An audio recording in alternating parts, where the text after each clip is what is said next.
bizarre stories from the subscribers. Hey Leo, I'm Vinicius Hermenegildo, but you can call me Vinny Cara. I used to study at a really rough school. The guys would always skip class and go to the corner to drink beer, and sometimes they do even heavier stuff. Jorginho was the wild one in my class. He loved skipping school. He'd go in and all, but when it was time for class, he'd jump the wall. With an ease that impressed even the bravest classmates, he felt like the true king of the street, free to explore the world beyond the classroom limits. However, there was always something that constantly caught his attention. When he jumped over the wall, an old lady who lived in the house across from the school always seemed to be there, silently watching every move of the troublemakers who jumped over. Right? And with Jorginho, it was the same thing. It was as if her experienced eyes could see right through the person's soul, but she never said a word. Even with the old lady always there, Jorginho wasn't intimidated, right? He bragged to his friends, saying that nothing could stop him, not even a strange look from that old lady, right? I'm the top dog, he used to say, and nothing's going to happen to me. However, one day the old lady spoke up. Mano said something to him. He let out a phrase that sounded like a premonition.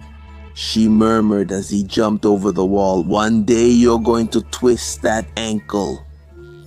Jorginho would just laugh at those words and kept up his rebellious ways, not caring about the warning from that old lady. The days went by and Jorgen kept up his routine of skipping classes and breaking the rules. As the saying goes, every action has a reaction, and on a sunny day, as he was jumping over the school wall with his usual confidence, something terrible happened. He didn't expect that underneath where he was jumping there were discarded beer bottles.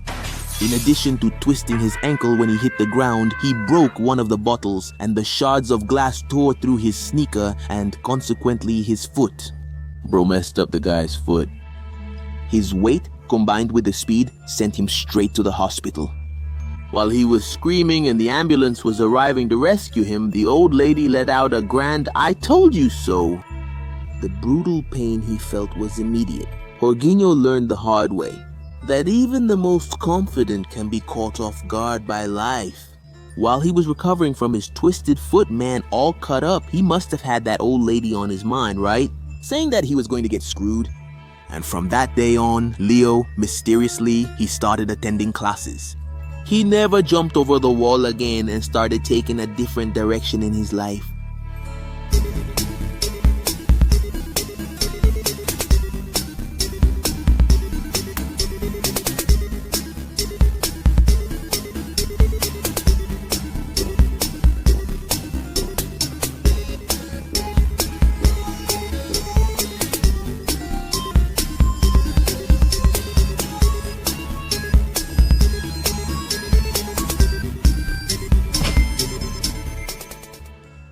Guys, I released another comic in the cartoon store. Cat vs. Siren is a story that takes place in a land destroyed by these bizarre creatures and shows the battle between these two titans.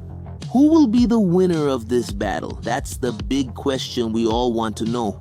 If you don't know, there's a story about Leo and Granny battling evil together. Neighborhood children are mysteriously disappearing. What could be happening? Will Leo and Granny be able to solve this mystery? We have other comics too. Add the store's WhatsApp and we'll be here to help you. Hello Leo, my name is Renault.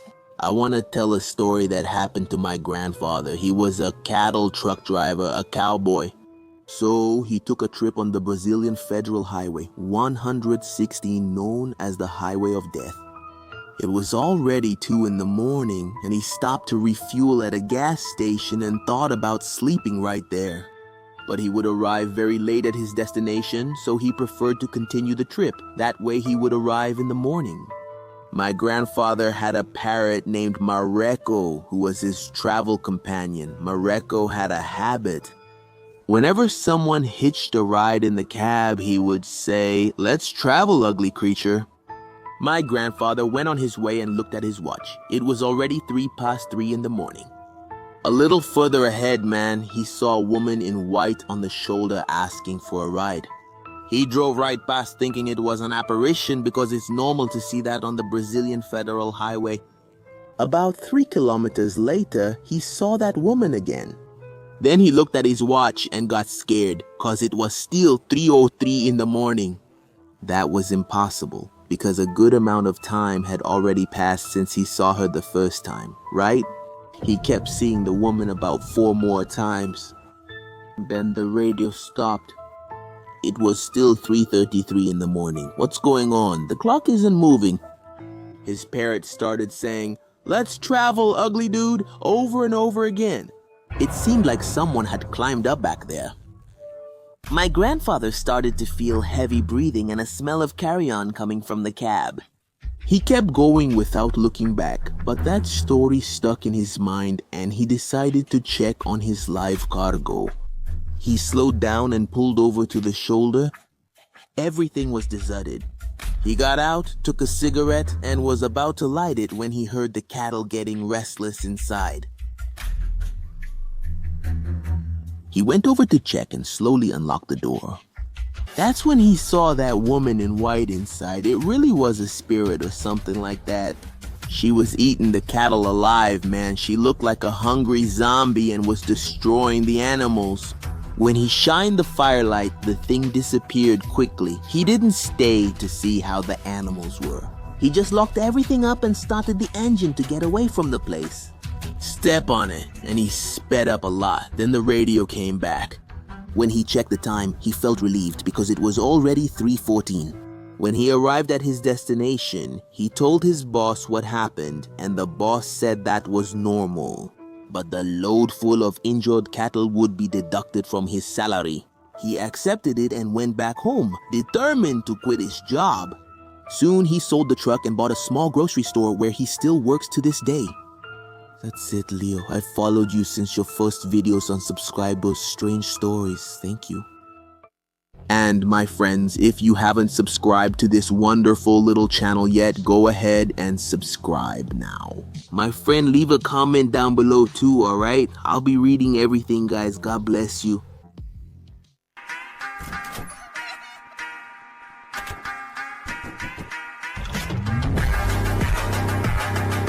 Hello, my name is Beatriz. Here at home, every time my mom fries bolinhos de chuva, she tells me a really interesting story that happened in her youth. And it was on that day that I got the most scared. She tells me that when she was 17, she was the babysitter for her younger cousin named Jennifer. While my mother's aunt, who was responsible for Jennifer, went out to do some shopping in the city. That afternoon, my mother sat with Jennifer on the living room floor and spread out the toys for her to play with. My mother was sensitive and soon began to feel an evil presence in the house. Or something like, my God, I'm alone in a scary house with a child. That crossed her mind, but she ignored those thoughts so as not to increase the fear she was feeling. That's when Jennifer suddenly stopped playing, looked at the door to the dark room, which was right next to the living room, and started to cry. A lot, man, pointing over there into the darkness. My mom immediately stood up, pale and trembling, and asked, "Jennifer, what are you seeing?" And she answered, "Monster." My mom, on impulse, grabbed her and ran through the living room to the kitchen. And as she was moving from one room to another, behind her back, she felt an extremely tall presence and got even more terrified. And she ran to the gate outside, you know, man, getting ready to run out to the street if she had to. In the yard, outside the house, there was Kiko, the family dog. When he saw my mom running outside, he got up and ran inside. And outside, my mom heard Kiko barking furiously at something, right, man? What's that? The little dog is upset about something that's inside. There's no way there's nothing there. It even seemed like he was attacking a monster. That's when my mom saw the weirdest thing in her life. From the backyard, she was looking inside. She saw something invisible throw little Manu the dog against the wall. The dog literally flew and hit the wall. Damn, man. The little dog crawled over to her and hid behind her. My mom saw no other solution but to pray that thing wouldn't come to her. So she kept praying, and after a while that thing went away. My mom told her aunt when she got back from the market, but her aunt didn't believe any of it. She thought it was just a kid's imagination. I'm Jefferson, and this story I'm about to tell you happened not long ago, about 2 months ago. I live in an old house, but it's been renovated a few times. You know how it is. Replacing a floor, fixing a leaking roof, dealing with wall seepage.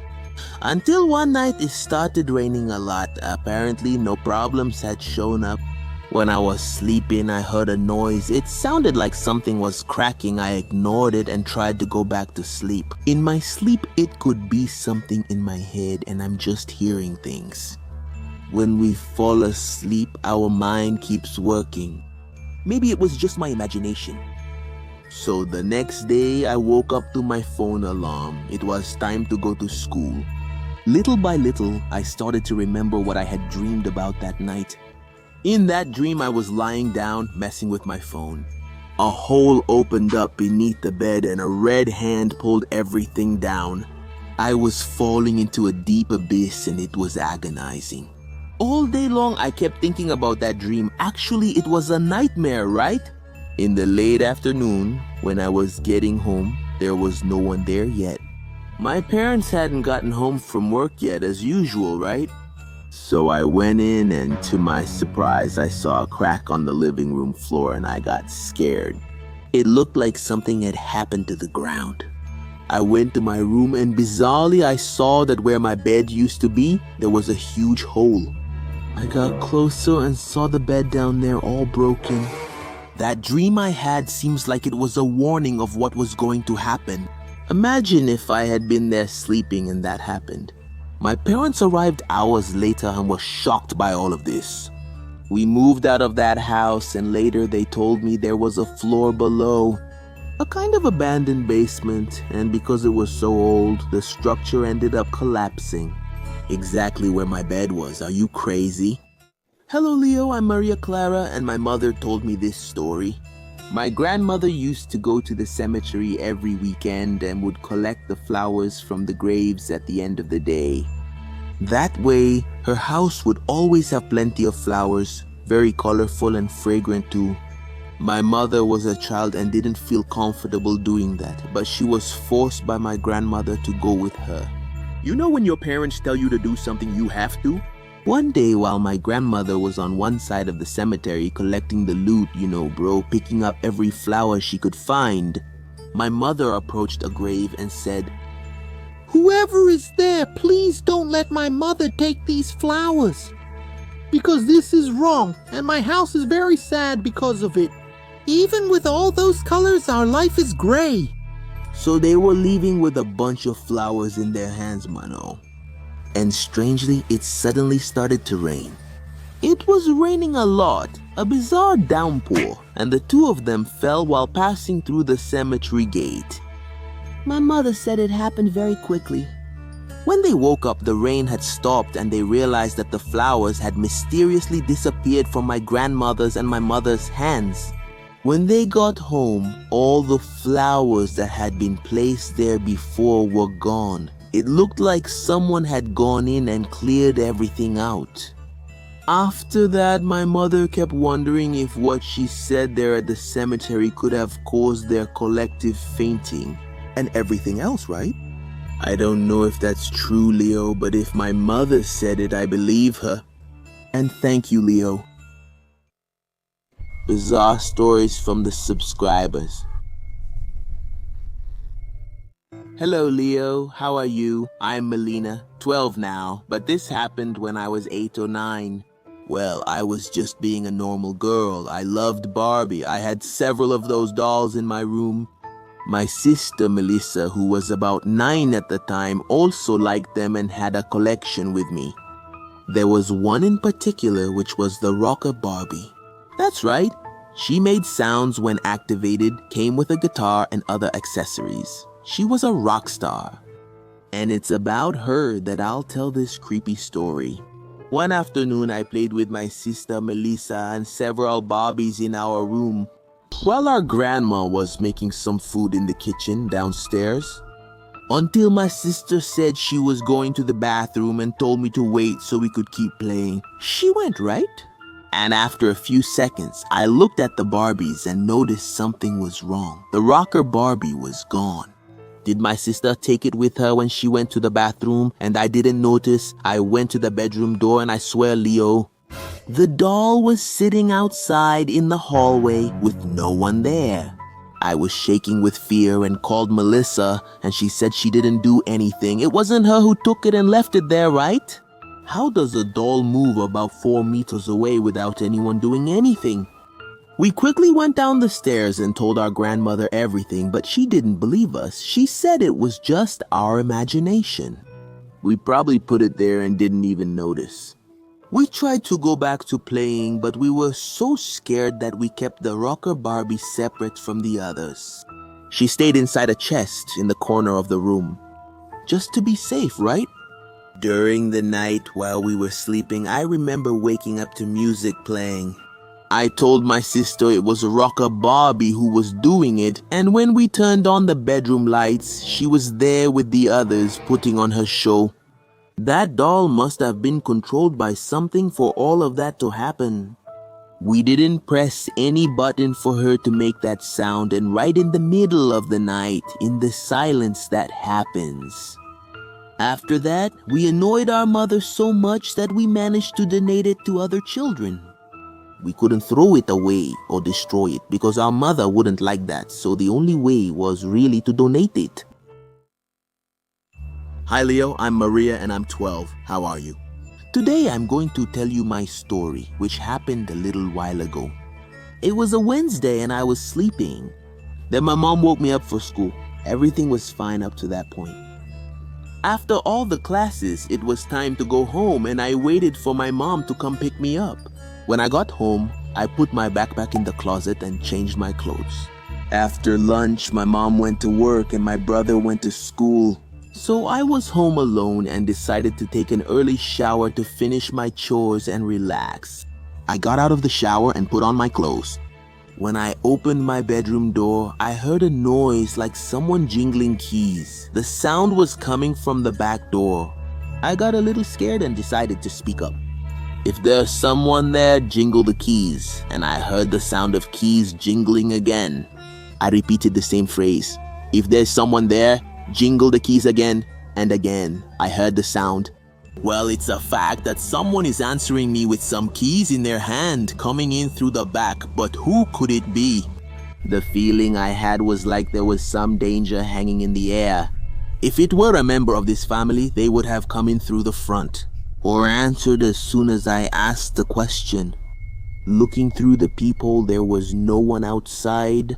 I got really scared and decided to hang my towel in the bathroom itself so I wouldn't have to leave the house, right? I closed the curtains and waited for my father. He had about 20 minutes left to come home. I told him what had happened and he thought it was suspicious. He took a look at the back of the house and didn't see anything unusual. He gave me a dog to keep me company and also to protect the house from anything. After that day, I never heard that noise again, and to this day I keep wondering what happened that afternoon. I'm Joselina, and until recently, sleeping alone was a real challenge for me.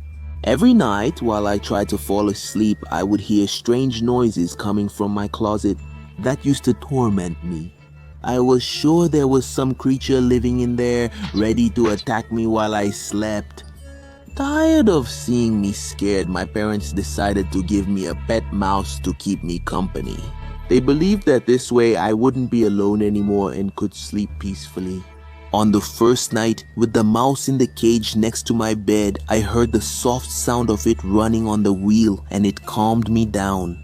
For the first time in a long time, I fell asleep without fear, but the next morning when I woke up, my mouse was no longer in the cage. It had simply disappeared. My parents and I searched all over the house, but we didn't find any sign of him. The cage was closed with no signs that it had been opened. I had a strange feeling in my chest as if something bad had happened to him. One night, while I was trying to sleep, I started hearing the noises again. The closet opened slowly and that made my heart race. I was petrified as I watched something moving inside. Could it be Ratinho? I was briefly happy. If he had been hiding there all this time. I moved closer and something dropped to the floor. When I looked closer, I realized it was the skeleton of my little mouse. To this day, I don't know what happened to him. I keep wondering if something attacked him. There's no way an animal could turn into just a skeleton overnight, right? Even if it had been trapped there for weeks, I would have noticed the rotten smell coming from my closet. The mystery remains, but one thing is certain. Since then, I sleep with the light on and the closet always locked. I never want to witness anything as terrifying as that night again. My parents said that those remains weren't from my little mouse, but from some other one that got in there years ago and died there.